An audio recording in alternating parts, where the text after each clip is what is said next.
Hi ആൾ earnest അക്കാഡമിൻ്റെ മറ്റൊരു വീഡിയോയിലേക്ക് സ്വാഗതം. ഇന്ന് നമ്മൾ വന്നിരിക്കുന്നത് ഉടൻ നോട്ടിഫിക്കേഷൻ പ്രതീക്ഷിക്കുന്ന ഓപ്പറേറ്ററിൻ്റെ വിശദ വിവരങ്ങളുമായിട്ടാണ്. നമുക്കറിയാം, ഇലക്ട്രിക്കൽ, മെക്കാനിക്കൽ രണ്ട് സ്ട്രീമിലുള്ള ഉദ്യോഗാർത്ഥികൾക്കും ഒരുപോലെ എഴുതാൻ വേണ്ട ഒരു എക്സാമിനേഷനാണ്. മാത്രമല്ല, അത്യാവശ്യം നിയമനങ്ങൾ നടന്നിട്ടുള്ള ഒരു എക്സാമിനേഷനാണ്. ഇനിയും അതുപോലെ തന്നെ നിയമനങ്ങൾ നടക്കാൻ സാധ്യതയുള്ള ഒരു എക്സാമിനേഷനുമാണ്. അപ്പോൾ ഈ ഒരു എക്സാമിനേഷൻ്റെ വിശദ വിവരങ്ങൾ, ഇനി വരാൻ പോകുന്ന നോട്ടിഫിക്കേഷനും ഒപ്പം തന്നെ ഈ ഒരു എക്സാമിനേഷൻ്റെ വിശദ വിവരങ്ങളും സിലബസുമാണ് നമ്മൾ ഇന്നത്തെ വീഡിയോയിൽ പ്രധാനമായിട്ടും നിങ്ങളുമായിട്ട് ഡിസ്കസ് ചെയ്യുന്നത്. അപ്പോൾ നമുക്ക് വീഡിയോയിലേക്ക് കടക്കാം. ആദ്യമായിട്ട് നമുക്ക് എക്സാമിനേഷൻ്റെ അവസാനം വന്ന നോട്ടിഫിക്കേഷൻ ഡീറ്റെയിൽസ് നോക്കാം. അതുപ്രകാരം കാറ്റഗറി നമ്പർ 211/2020 എന്ന നമ്പറിലാണ് ഈ നോട്ടിഫിക്കേഷൻ വന്നത്. ഇതിന് അപേക്ഷിക്കാൻ വേണ്ടുന്ന യോഗ്യത എന്ന് പറഞ്ഞാൽ SSLC എക്സാമിനേഷൻ പാസ്സായ ശേഷം നേടിയിരിക്കുന്ന നാഷണൽ ട്രേഡ് സർട്ടിഫിക്കറ്റ് ആണ്. ഇവിടെ നമ്മൾ ഓർത്തിരിക്കേണ്ട ഒരു കാര്യമുണ്ട്. ഈ ഒരു പോസ്റ്റിലേക്ക് ഇൻ സർവീസിലേക്കൊരു വിളി ഉണ്ടായിരുന്നു PSCയിൽ, അതായത് ഒരു നോട്ടിഫിക്കേഷൻ വന്നിരുന്നു. അപ്പോൾ ആ ഒരു നോട്ടിഫിക്കേഷനിൽ അവർ ക്വാളിഫിക്കേഷൻ വെച്ചത് നാഷണൽ ട്രേഡ് സർട്ടിഫിക്കറ്റിനോടൊപ്പം തന്നെ KGVT അല്ലെങ്കിൽ കേരള ട്രേഡ് സർട്ടിഫിക്കറ്റ് കൂടി അവർ അതിൽ എൻക്ലോസ് ചെയ്തിരുന്നു.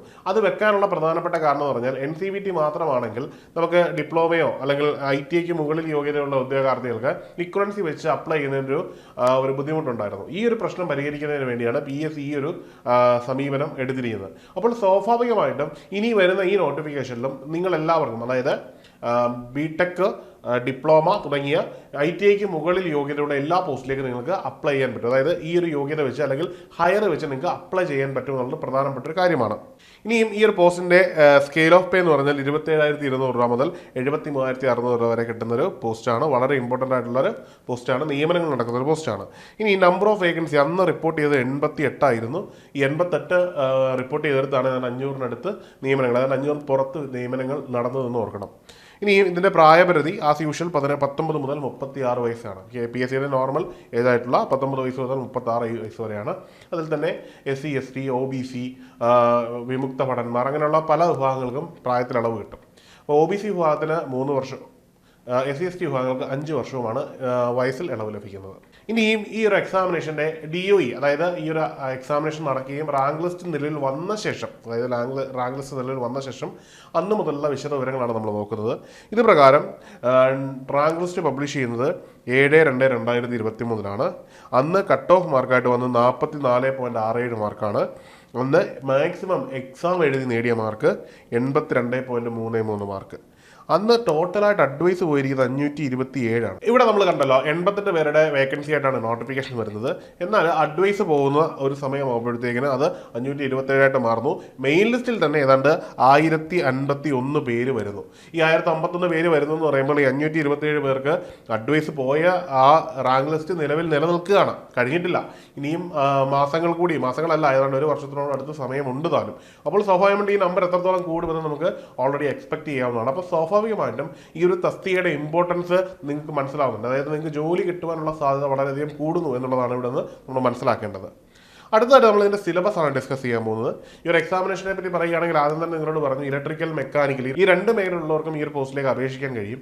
അതുകൊണ്ട് തന്നെ സിലബസിൽ ഏതാണ്ട് തുല്യ പ്രാധാന്യമാണ് രണ്ട് സബ്ജക്റ്റുകൾക്കും വന്നിരിക്കുന്നത്. അതായത് ഇലക്ട്രിക്കലിനും അതുപോലെ തന്നെ മെക്കാനിക്കലിനും ഏതാണ്ട് തുല്യ പ്രാധാന്യം തന്നെയാണ്. ഇതൊരു ITI ലെവൽ ആയതുകൊണ്ട് തന്നെ ITI ലെവലുള്ള സിലബസുകളുമാണ്. നമുക്ക് സിലബസിലെ കണ്ടന്റുകൾ ഏതൊക്കെയാണെന്ന് ഓരോന്ന് നോക്കാം. അതിൽ ആദ്യമായിട്ട് മൊഡ്യൂൾ 1 ഫണ്ടമെന്റൽസ് ഓഫ് ഇലക്ട്രിസിറ്റിയാണ്. അതിന് 15 മാർക്കാണ് അവിടെ ക്യാരി ഓവർ ചെയ്യുന്നത്. അടുത്തത് ഇലക്ട്രോസ്റ്റാറ്റിക് ആൻഡ് ഇലക്ട്രോ മാഗ്നറ്റിസം ആണ്, അതിന് 5 മാർക്കാണ്. അടുത്തത് ഫണ്ടമെന്റൽസ് ഓഫ് AC സിസ്റ്റം ആണ്, അതിനും 5 മാർക്കാണ് ക്യാരി ഓവർ ചെയ്യുന്നത്. അടുത്തത് മെഷർമെന്റ്സ് ആൻഡ് മെഷറിംഗ് ഇൻസ്ട്രുമെന്റ്സ് ആണ്, അതിന് 5 മാർക്കാണ്. അടുത്തതായിട്ട് 5ാമതായിട്ട് safety, first aid, batteries and solar cells ആണ്. അടുത്തതായിട്ട് വയറിംഗ് എക്സസറീസ്, അതിന് 5 മാർക്കാണ്. അടുത്തതായിട്ട് DC മെഷീൻസ്, അതിന് 5 മാർക്കാണ്. അത് കൂടാതെ 8ാമതായിട്ട് വരുന്നത് AC മെഷീൻസ് ആണ്, അതിനും 5 മാർക്കാണ്. ഇനിയും ഡിജിറ്റൽ ഇലക്ട്രോണിക്സ്, അതിന് 5 മാർക്കാണ്. പവർ ഇലക്ട്രോണിക്സ് 5 മാർക്കാണ്. പമ്പ് ആൻഡ് ഫാസ്റ്റനിങ്സ് ആണ്, അതിന് 10 മാർക്കാണ്. അടുത്തതായിട്ട് IC എൻജിൻസ്, അതിനും 10 മാർക്കാണ്. അടുത്തതായിട്ട് പവർ ട്രാൻസ്മിഷൻ ആണ്, അതിനും 10 മാർക്കാണ്. അടുത്തതായിട്ട് ഫ്ലൂയിഡ് വാൽവ്സ്, ഇതിനും 10 മാർക്കാണ്. അങ്ങനെ ഏതാണ്ട് 2 പോർഷനുകൾക്കും ഏതാണ്ട് ഒരേ മാർക്കിൻ്റെ വെയിറ്റേജുകൾ കൊടുത്തുകൊണ്ട്, അതായത് തുല്യ മാർക്കിൻ്റെ വെയിറ്റേജ് കൊടുത്തുകൊണ്ടാണ് ഈ ഒരു സിലബസ് വന്നിരിക്കുന്നത്. അതുകൊണ്ട് തന്നെ ഇരു കൂട്ടരും, അതായത് മെക്കാനിക്കലുകാരെ ഇലക്ട്രിക്കലുകാരെ മെക്കാനിക്കലിനും കൊടുത്ത് 2 ഭാഗങ്ങളും അവരുടെ സ്ട്രെങ്തും വീക്ക്നെസ്സും മനസ്സിലാക്കി ഒന്ന് പഠിച്ചു പോയി കഴിഞ്ഞാൽ നിങ്ങൾക്ക് അനായാസേന ഈ ഒരു പോസ്റ്റിൽ കയറാവുന്നതാണ്. നമ്മൾ കണ്ടതാണ് ഇതിൻ്റെ അഡ്വൈസ് പോകുന്നത് നമ്പർ, അതായത് ഒരു ടെക്നിക്കൽ എക്സാം എക്സാമിനേഷനിൽ ഒരു പക്ഷേ കേരള PSC ഇത്രയധികം റാങ്ക് ലിസ്റ്റ് പബ്ലിഷ് ചെയ്ത് നിയമനങ്ങൾ നടത്തുന്ന മറ്റേതെങ്കിലും പോസ്റ്റ് ഉണ്ടോ എന്നുള്ള സംശയമാണ്. അതുകൊണ്ട് തന്നെ ടെക്നിക്കൽ ഉദ്യോഗാർത്ഥികളെ സംബന്ധിച്ചിടത്തോളം വളരെ ഇമ്പോർട്ടൻ്റ് ആണ്. മാത്രമല്ല നിങ്ങൾ മനസ്സിലാക്കേണ്ടത്, നിങ്ങളൊരു സർവീസിലേക്ക് കയറി കഴിഞ്ഞാൽ, അതായത് സ്റ്റേറ്റ് ഗവൺമെൻറ്റിൻ്റെയോ അല്ലെങ്കിൽ KSEB, വാട്ടർ അതോറിറ്റി, ഇങ്ങനെ ഏതെങ്കിലുമൊക്കെ ഡിപ്പാർട്ട്മെൻറ്റിലോ കയറി കഴിഞ്ഞാൽ PSCയിൽ തന്നെ ഡിപ്പാർട്ട്മെൻറ്റിനകത്തു നിന്നുള്ള ടെസ്റ്റ് വിളിക്കാറുണ്ട്. PSC തന്നെ അല്ലാതെ തന്നെ ഡിപ്പാർട്ട്മെൻറ്റ് പ്രൊമോഷനുള്ള സ്കോപ്പുണ്ട്. ഇങ്ങനെ വിളിക്കുമ്പോൾ നിങ്ങൾക്ക് ഒരു ഓപ്പൺ കോമ്പറ്റീഷനിൽ നിന്ന് മാറിയിട്ട് ഈ സർവീസിനകത്തുള്ള കോമ്പറ്റീഷനിൽ നിന്നാണ് നിങ്ങൾ മത്സരിക്കേണ്ടി വരുന്നത്. KSEBയുടെയൊക്കെ അസിസ്റ്റന്റ് എഞ്ചിനീയറിൻ്റെയൊക്കെ നോട്ടിഫിക്കേഷൻ വന്നു. KSEBയുടെയൊക്കെ അസിസ്റ്റന്റ് എഞ്ചിനീയറിൻ്റെയൊക്കെ നോട്ടിഫിക്കേഷൻ വന്ന് അതിൽ ഇൻ സർവീസ് എക്സാം നടത്തിയപ്പോൾ ആ റാങ്ക് ലിസ്റ്റ് എത്ര പേർക്ക് വേണ്ടിയാണ് വിളിച്ചത്, ആ റാങ്ക് ലിസ്റ്റിൽ ഉൾപ്പെട്ട മുഴുവൻ ആൾക്കാരെയും നിയമിച്ചു എന്നുള്ളതൊക്കെയാണ് നമ്മളോട് മനസ്സിലാക്കേണ്ടത്.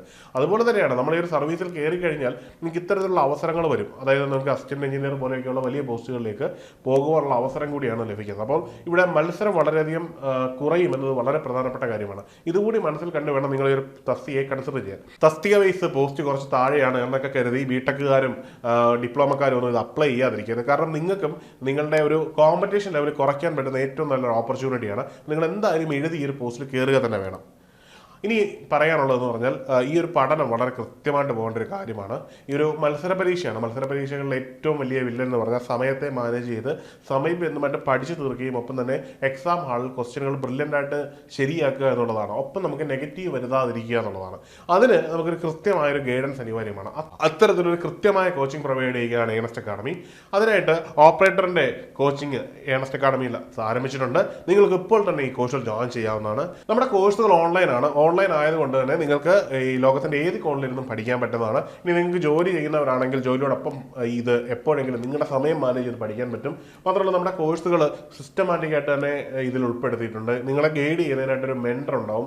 ഒരു മെൻറ്റർ നിങ്ങളെ കൃത്യമായി ഗൈഡ് ചെയ്യുന്നതുകൊണ്ട് തന്നെ നിങ്ങൾക്ക് കൃത്യമായിട്ട് അതിലൊരു റെഗുലർ അസസ്മെൻറ്റ് നടത്തും. മാത്രമല്ല വാട്സാപ്പ് കമ്മ്യൂണിറ്റി വഴി നിങ്ങൾക്ക് ഈ ഒരു എക്സാമിനെ പ്രിപ്പയർ ചെയ്യുന്ന എല്ലാ കുട്ടികളുമായിട്ടൊരു ഓപ്പൺ കോമ്പറ്റീഷൻ്റെ ഒരു അസസ്മെൻറ്റ് നടത്താനും നിങ്ങളുടെ പഠനത്തെ ഏത് രീതിയിൽ മാറ്റണമെന്ന് തീരുമാനിക്കാനും കഴിയും. മാത്രമല്ല നമുക്ക് റെഗുലറായിട്ട് ടെസ്റ്റ് സീരീസ് നമ്മളിതിൽ പ്രൊവൈഡ് ചെയ്യുന്നുണ്ട്. ഈ ടെസ്റ്റ് സീരീസ് പഠിക്കുമ്പോൾ അല്ലെങ്കിൽ ടെസ്റ്റ് സീരീസ് ചെയ്യുമ്പോൾ നിങ്ങളുടെ പഠനം എവിടെ നിൽക്കുന്നു എന്ന് വിലയിരുത്താനും അതനുസരിച്ച് നിങ്ങളുടെ പഠനം അപ്ഗ്രേഡ് ചെയ്യാനും മാത്രമല്ല കൂടുതൽ ക്വസ്റ്റ്യനുകളെ പരിചയപ്പെടുവാനും എക്സാം ഹാളിലെ ഓവർകം ചെയ്യാനും നിങ്ങളെ സഹായിക്കുന്ന രീതിയിലാണ് നമ്മുടെ കോഴ്സുകൾ ചിട്ടപ്പെടുത്തിയിട്ടുണ്ട്. അതുകൊണ്ട് തന്നെ ഇപ്പോൾ എല്ലാവരും ഈ ഒരു കോഴ്സിന് ജോയിൻ ചെയ്യുക. കോഴ്സിനെ പറ്റിയും കൂടുതൽ വിവരങ്ങൾക്കും താഴെയുള്ള ഗൂഗിൾ ഫോം ഫില്ല് ചെയ്യുക. അപ്പോൾ മറ്റൊരു വീഡിയോയിൽ കാണാം. Good bye.